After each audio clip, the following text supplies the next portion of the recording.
Well, tonight we are learning more about the man behind the wheel of a deadly crash that happened at the State Line Speedway. According to the Raceway's Facebook page, Scott Eldredge died Sunday after a crash that happened on Saturday. KREM 2's Janelle Finch joining us live in the studio tonight to share more about Scott and the impact he had on those around him. Janelle? Scott Eldredge's friends tell me race car driving was just one of his many joys, and his love for race cars is what kept him behind the wheel up until his final days.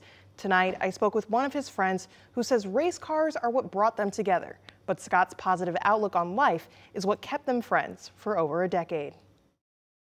Keith Van Dyne says no one will be able to fill the shoes of his friend Scott Eldredge. He turned out to be one of my, or if not my best friend. Van Dyne says his memories of Eldredge include motorcycle road trips down the Oregon coast and driving to watch drag racing in Bakersfield. I always needed somebody to come along to talk so that I wouldn't fall asleep, and Scott fit that bill very well. Van Dyne says Eldredge was known by his friends and family for his positive energy, but his love for racing is what people could see. His company name that he had was Got to Go Racing, and that was his whole, I got to go racing. I got to go, got to go, got to go. And so he had this little, his hats were GTGR with his car number on them, and he never went anywhere without it. Van Dyne says Eldredge was always there for him, because for Eldredge, he would think of others before himself. Scott was everywhere, in the respects that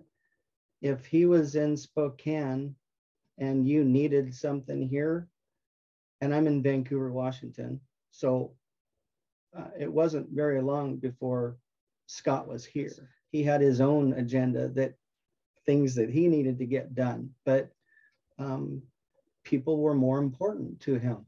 Van Dyne says he knows in his friend's death, people will remember Eldredge for his good heart and selfless character. You don't need a lifetime to, he was genuine, right? There wasn't it wasn't a big cover-up. That's who he was.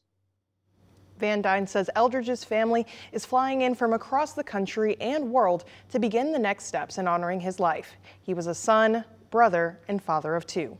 In the studio, Janelle Finch, KREM 2 News.